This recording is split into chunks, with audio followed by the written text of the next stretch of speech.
আমার শাশুড়ি অসুস্থ থাকায় ফুফাজি আমাদের বাড়িতে আসে বাজার করার জন্য এবং বাড়ি দেখাশোনা করার জন্য এবং বাড়িতে আমার স্বামী না থাকায় আমাকে একা পেয়ে আমার ফুফাজি যেভাবে কাজ করল গল্পটি সম্পূর্ণ শুনলে আপনাদের মেশিন দিয়ে পানি চলে আসবে, আপনারা হাতের কাজ করতে বাধ্য হবে এবং হাতের কাজ করার আগে হাতের কাছে অবশ্যই টিস্যু রাখবেন। নমস্কার বন্ধুরা, আমার নাম সুমি, আমার বয়স 20 বছর।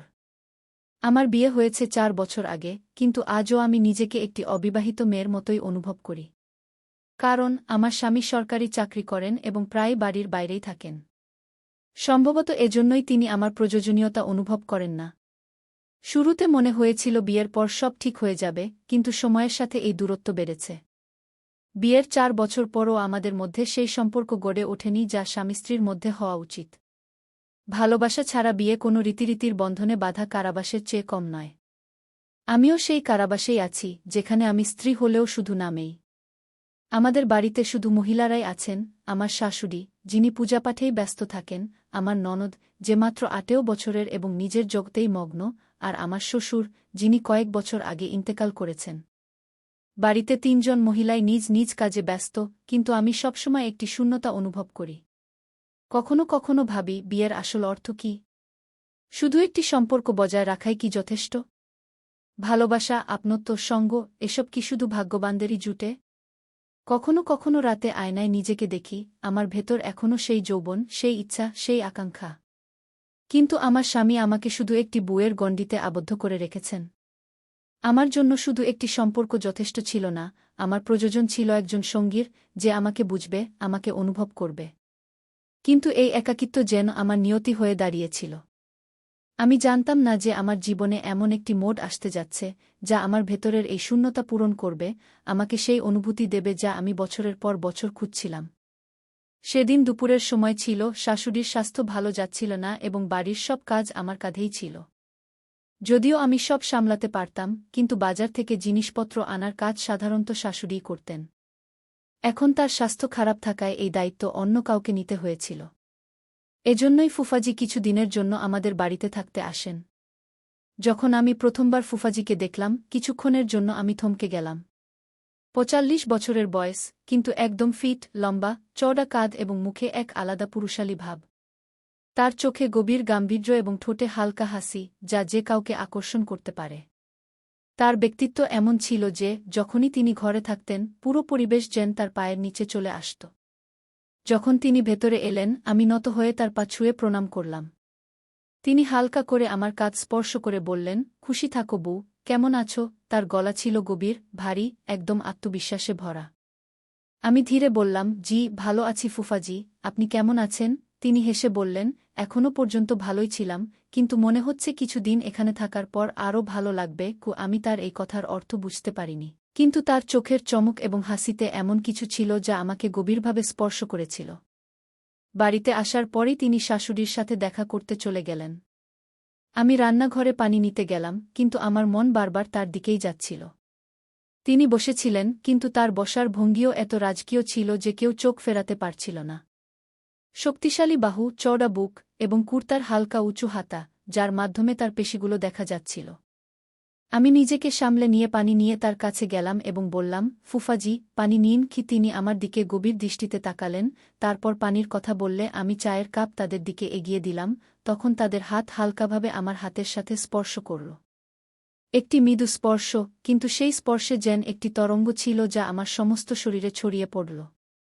আমি দ্রুত হাত পিছিয়ে নিলাম।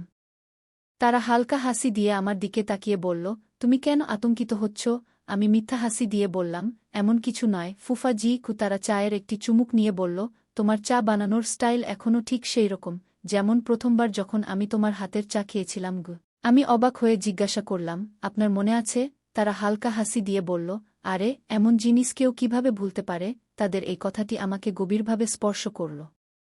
আমার নিজের স্বামীকে সম্ভবত এটাও মনে নেই যে আমি প্রথমবার তার জন্য কখন চা বানিয়েছিলাম। এখন ফুফাজির সাথে কথা বলা, তাদের কথা শোনা, তাদের কাছে থাকা, সবই আমার ভাল লাগতে শুরু করেছিল। তাদের গভীর কণ্ঠ, তাদের শক্তিশালী দেহ, তাদের কথা বলার ভঙ্গি, সবকিছু যেন আমার হৃদয়ে প্রভাব ফেলতে শুরু করেছিল।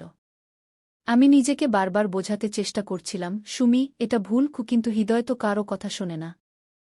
সেই সন্ধ্যায় শাশুড়িমা তার ঘরে শুয়েছিলেন এবং ননদ তার বন্ধুর বাড়িতে পড়াশোনা করতে গিয়েছিলেন। বাড়িতে শুধু আমি এবং ফুফাজি জেগেছিলাম। আমি ড্রয়িং রুমে বসেছিলাম যখন তারা এসে জিজ্ঞাসা করল, নেহা, একা বসে আছো? আমি মাথা নেড়ে বললাম, হ্যাঁ, শুধু এমনিই। তারা বলল, চলো ছাদে যাই। আমি সংকোচ বোধ করে তাদের দিকে তাকিয়ে বললাম, ছাদে? তারা হাসি দিয়ে বলল, হ্যাঁ, তাজা বাতাস পাবে, ভালো লাগবে। আমি কোনো অজুহাত দিলাম না। হৃদয় যেন নিজেই তাদের সাথে যাওয়ার জন্য ব্যাকুল ছিল। আমরা দুজন ছাদে দাঁড়িয়েছিলাম। হালকা ঠান্ডা বাতাস বইছিল। ফুফাজি রেলিংয়ের কাছে দাঁড়িয়ে নিচের দিকে তাকালেন এবং আমি তাদের কাছে গিয়ে দাঁড়ালাম। তারা হঠাৎ বলল, নেহা, তুমি কি খুশি? আমি এক মুহূর্ত তাদের দিকে তাকালাম। তাদের চোখে কিছু ছিল, যেন তারা সবকিছু জানতে চাইছিলেন। আমি জোর দিয়ে বললাম, হ্যাঁ, আমি খুশি। তারা আমার চোখের দিকে তাকিয়ে হালকা হাসি দিয়ে বলল, আবার মিথ্যা বলছ? আমার হৃদয় জোরে ধড়ফড় করতে শুরু করল। তারা তাদের হাত রেলিংয়ে রাখল, ঠিক আমার হাতের কাছেই। বাতাস বইছিল এবং তাদের হালকা সুগন্ধ আমার চারপাশে ছড়িয়ে পড়ল। তারা বলল, যদি আমি বলি যে তুমি খুশি নও? আমি কোনো উত্তর দিলাম না। আমার কাছে কোনো শব্দই ছিল না। তারা আমার দিকে তাকিয়ে বলল, তোমার চোখ সত্য বলে, নেহা। তারা বলছে যে তোমার কাছের কারও প্রযোজনকে আমার পায়ের নিচে যেন মাটি সরে গেল। আমি নিজেকে সামলে নেওয়ার চেষ্টা করলাম, কিন্তু তাদের গম্ভীর স্বর, তাদের নিকটতা, তাদের উপস্থিতি, সবকিছু আমার ভেতরে নতুন কিছু জাগিয়ে তুলছিল। আমি কিছু বলতে যাচ্ছিলাম, ঠিক তখনই নিচ থেকে কারও পা ফেরানোর শব্দ এল। আমরা দুজনেই চমকে উঠলাম। আমি তাড়াতাড়ি পিছিয়ে গেলাম এবং তারাও নিজেকে সামলে নিলেন। আমি আমার ঘরে চলে গেলাম, কিন্তু হৃদয়ের ধড়ফড়ানি তখনও তীব্র ছিল। ফুফাজির স্পর্শ, তাদের গভীর চোখ, তাদের কথা, সবকিছু বারবার আমার মনে পড়ছিল। সন্ধ্যার সময় ছিল, হালকা অন্ধকার নেমে আসছিল। শাশুড়ি মার ওষুধ শেষ হয়ে গিয়েছিল এবং রাতের ওষুধ নেওয়া জরুরি ছিল। ননদ এখনও বাড়ি ফেরেনি এবং আমি আমার ঘরে ছিলাম যখন শাশুড়িমা ডাকলেন, হ্যাঁ, একটু এদিকে আসো। আমি তাড়াতাড়ি বাইরে এলাম। শাশুড়িমা বললেন, বেটা, আমার ওষুধ শেষ হয়ে গেছে। ফুফাজিকে বলো বাজার থেকে নিয়ে আসতে। আর হ্যাঁ, তুমিও সাথে যাও, কিছু রেশনও আনতে হবে। আমি একটু ভাবলাম। ফুফাজির সাথে যাওয়া, হৃদয় একটু ধড়ফড় করতে শুরু করল। ঠিক সেই মুহূর্তে ফুফাজিও সেখানে চলে এলেন। কি হয়েছে? তারা জিজ্ঞাসা করলেন। শাশুড়িমা বললেন, তোমাকে ওষুধ নিতে বাজার যেতে হবে এবং নেহাও সাথে যাবে, রেশন আনতে হবে। ফুফাজি আমার দিকে তাকালেন। তাদের মুখে হালকা হাসি ছিল, কিন্তু চোখে কিছু অন্যরকম ছিল, এমন কিছু যা শুধু আমি অনুভব করতে পারতাম। তারা বললেন, ঠিক আছে বউ, প্রস্তুত হয়ে যাও, চলো। আমি তাড়াতাড়ি দোপাট্টা সামলে বাইরে এলাম। ফুফাজি বাইক নিয়ে প্রস্তুত ছিলেন। তারা হেলমেট পরলেন এবং বাইক স্টার্ট করলেন। বসো, নেহা। আমি একটু সংকোচ বোধ করলাম, তারপর আস্তে আস্তে বসে গেলাম। বাইকের নড়াচড়ার কারণে আমি আবার সামান্য এগিয়ে ঝুঁকে পড়েছিলাম। এখন আমার এক হাত তাদের বাহুতে ছিল এবং অন্যটি তাদের কাঁধের কাছে। তারা হালকাভাবে আমার আঙুলগুলি তাদের বাহু দিয়ে স্পর্শ করে বলল, আরামে বসো। কোনো তাড়া নেই। তাদের স্বর নিচু ছিল, কিন্তু তাতে একটি অদ্ভুত আকর্ষণ ছিল। বাইকের গতি কম ছিল, কিন্তু আমার হৃদয়ের স্পন্দন দ্রুত। তারপর একটি ছোট গর্ত দিয়ে বাইক গেল এবং আমি সামান্য কেঁপে উঠলাম। তারা হালকাভাবে বলল, এখন তোমাকে পুরোপুরি ধরে রাখতে হবে, না হলে পড়ে যেতে পারো। তাদের কথায় একটি লুকানো ইঙ্গিত ছিল যা আমি অনুভব করতে পারছিলাম। বাজার এসে গিয়েছিল। তারা বাইক থামাল এবং আমি দ্রুত নেমে গেলাম। যেই আমি নিচে নামলাম, আমার দোপাট্টা তাদের হাতে হালকাভাবে লেগে গেল। তারা এটি হালকাভাবে স্পর্শ করল, কিন্তু তারপরই ছেড়ে দিল। তাদের চোখ আমার চোখের সাথে মিল। তাতে কিছু ছিল, একটি প্রশ্ন, একটি নড়াচড়া, একটি অকথিত অনুভূতি। আমি নিজেকে সামলে নিয়ে বললাম, চলো, প্রথমে ওষুধ কিনে নিই। তারা মৃদু হেসে বলল, হ্যাঁ, ঠিক আছে। ফুফাজি বাইক পার্ক করলেন এবং আমরা দুজন মেডিকেল স্টোরের দিকে এগিয়ে গেলাম। বাজারে হালকা ভিড় ছিল, রাস্তার পাশে দোকানগুলি সাজানো ছিল এবং ঠান্ডা বাতাস হালকাভাবে বইছিল। আমি ফুফাজিকে বললাম, প্রথমে ওষুধ কিনে নিই, তারপর রেশন কিনব। তারা মাথা নাড়ালেন এবং মেডিকেল স্টোরে ওষুধের জন্য বললেন। যতক্ষণ দোকানদার ওষুধ বের করছিল, আমি আশেপাশের স্টলগুলির দিকে তাকাতে লাগলাম। ফুফাজি আমার দিকে তাকিয়ে জিজ্ঞাসা করলেন, আর কি নিতে চাও? আমি মনে করে বললাম, কিছু আটা, চাল এবং কিছু সবজি। তারা টাকা বের করে ওষুধ কিনলেন এবং তারপর আমার দিকে ফিরে বললেন, চলো, প্রথমে রেশন কিনে নিয়ে গিয়ে আমরা দুজন একটি কিরানি দোকানে পৌঁছলাম। আমি জিনিসপত্রের তালিকা অনুযায়ী নেওয়া শুরু করলাম এবং ফুফাজি চুপচাপ দেখতে থাকলেন। যখন দোকানদার জিনিসপত্র প্যাক করল, তখন দুটি ব্যাগ হল, একটি হালকা এবং অন্যটি কিছুটা ভারী। আমি বললাম, আমি হালকা ব্যাগটা নিয়ে নিই। ফুফাজি হালকা হেসে বললেন, তুমি থাক, আমি দুটোই নিয়ে নেব। আমি জিদ করলাম, না, আমিও সাহায্য করতে পারি। তারা আমার দিকে তাকালেন এবং তারপর হালকা হেসে বললেন, ঠিক আছে, কিন্তু যদি ক্লান্ত হয়ে যাও, তবে বলে দিও তাদের এই যত্ন ভালো লাগল। অনেক সময় ছোট ছোট জিনিসই কাউকে বিশেষ করে তোলে। আমরা ফিরে বাইকের কাছে পৌঁছলাম। তারা ব্যাগগুলি ভালো করে হ্যান্ডলে ঝুলালেন এবং তারপর হেলমেট পরলেন। তারা বললেন, চলো বসো। আমি দোপাট্টা ভালো করে সামলে নিলাম এবং ধীরে পিছনে বসে গেলাম। পথে হালকা ঠান্ডা বাতাস বইছিল, বাজারের কোলাহল পিছনে ছুটে যাচ্ছিল এবং চারপাশে একটি শান্তি ছিল। ফুফাজি হঠাৎ জিজ্ঞাসা করলেন, নেহা, তুমি তোমার সম্পর্কে খুব কম বলো। আমি চমকে গিয়ে বললাম, মানে? তারা হেসে বললেন, বস, এমনি। কখনো কখনো ভাবি, তুমি খুশি নাকি শুধু দেখাচ্ছ। আমি নিচু স্বরে বললাম, কখনো কখনো মানুষ দেখানো শিখে যায়। তারা কোনো উত্তর দিলেন না, শুধু বাইকের গতি একটু কমিয়ে দিলেন। বাড়ি পৌঁছে আমি দ্রুত নেমে গেলাম এবং জিনিসপত্র ভিতরে রাখতে চলে গেলাম। ফুফাজিও ভিতরে এলেন এবং শাশুড়িমা জিজ্ঞাসা করলেন, সব নিয়ে দিয়েছ? তিনি হেসে বললেন, হ্যাঁ, সব কিছু এসে গেছে। এখন আপনার স্বাস্থ্য দ্রুত ভালো হয়ে যাবে। শাশুড়িমা ওষুধ নিলেন এবং আমি জিনিসপত্র রাখতে লাগলাম। সেই রাতে আমি আমার ঘরে শুয়েছিলাম। সারাদিন ভাবতে ভাবতে কেটে গিয়েছিল, কিন্তু ফুফাজির কথা এখনও আমার মনে গুঞ্জন করছিল। আমি কি সত্যিই খুশি?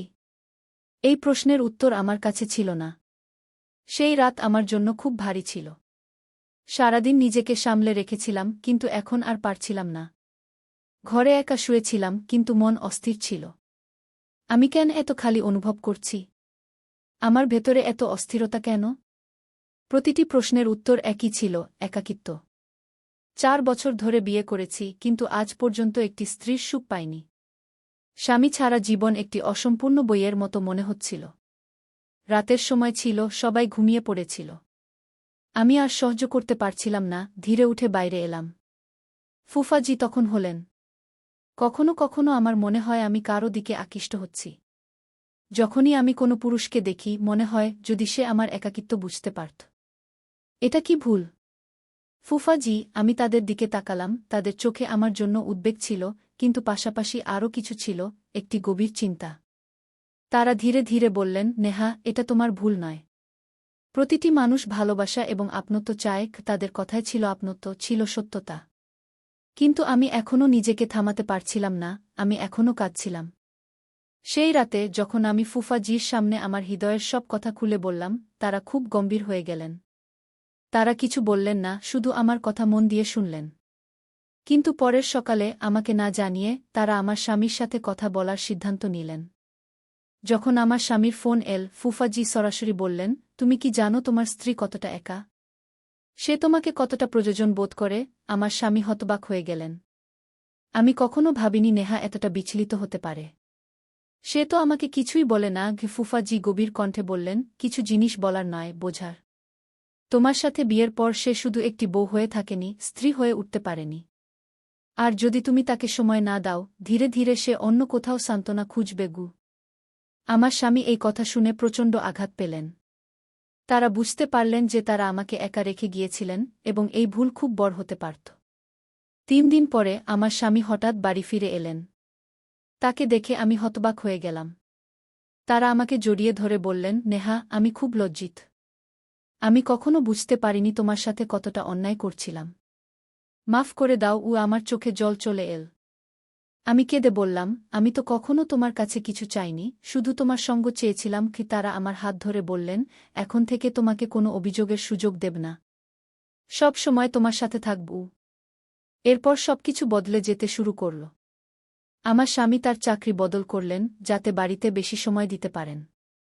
এখন তারা সব সময় আমার ছোট ছোট বিষয়গুলোর খেয়াল রাখেন, আমাকে বাইরে ঘুরতে নিয়ে যান, আমার সাথে সময় কাটান। ধীরে ধীরে আমি আবার খুশি থাকতে শুরু করলাম। কয়েক মাস পরে আরও একটি সুখবর এল, আমি মা হতে যাচ্ছি। যখন আমি এই খবর আমার স্বামীকে দিলাম, তারা আমাকে জড়িয়ে ধরে বললেন, নেহা, তুমি আমাকে বিশ্বের সবচেয়ে সুখী মানুষ করে দিয়েছ। শাশুড়ি মাও এখন সম্পূর্ণ সুস্থ হয়ে উঠেছেন। বাড়িতে সর্বত্র খুশির ছোঁয়া। তারপর একদিন আমরা সিদ্ধান্ত নিলাম যে ফুফাজির সাথে দেখা করে তাদের ধন্যবাদ জানানো উচিত। আমরা তাদের গ্রামে গেলাম। তাদের দেখে আমরা হাত জোড় করে বললাম, আপনি যদি সেই দিন আমাদের বুঝতে না সাহায্য করতেন, তাহলে হয়তো আমাদের সম্পর্ক ভেঙে যেত। আপনি আমাদের ধ্বংস হতে বাঁচিয়েছেন। ফুফাজি হালকা হাসি দিয়ে বললেন, নেহা এখন একা নয়, এটাই সবচেয়ে বড় সুখ। কি তাদের চোখে ছিল তৃপ্তি, গর্ব যে তারা একটি পরিবারকে ভেঙে যেতে বাঁচিয়েছেন। কয়েক মাস পরে আমাদের বাড়িতে একটি ছোট্ট অতিথি এল, আমাদের ছেলে। এখন আমার জীবন সম্পূর্ণ। স্বামীর ভালোবাসা, পরিবারের সুখ এবং একটি নতুন জীবন যা এখন অসম্পূর্ণ নয়। তাহলে বন্ধুরা, এই গল্প থেকে আমরা শিখতে পারি যে, যদি একজন স্ত্রীকে তার স্বামী সময় না দেয়, তাহলে অজান্তে হয় সে সেই শূন্যতা পূরণের জন্য কারো দিকে আকৃষ্ট হতে শুরু করে, সে যেই হোক না কেন, কোনো আত্মীয় বা বাইরের কেউ। একজন নারী যখন ভালোবাসা, সময় এবং আপনত্ব পায় না, সে তা অন্য কোথাও খুঁজতে শুরু করে।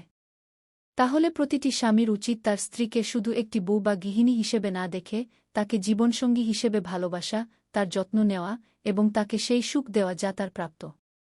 যদি নেহার ফুফাজি সঠিক সময়ে তাকে পথ না দেখাতেন, তাহলে হয়তো তার জীবন ভুল দিকে চলে যেত। কিন্তু সঠিক সিদ্ধান্তের কারণে আজ তার জীবন সুখী এবং তার পরিবার সম্পূর্ণ। আপনাদের যদি এই গল্পটি ভালো লেগে থাকে, তাহলে লাইক করুন, শেয়ার করুন এবং আপনার মতামত কমেন্টে জানান। এমন আরও মজার গল্প দেখতে আমাদের চ্যানেল সাবস্ক্রাইব করতে ভুলবেন না। আপনাদের সমর্থন আমাদের আরও ভালো গল্প আনার প্রেরণা দেয়। ধন্যবাদ। আবার দেখা হবে একটি নতুন গল্প নিয়ে।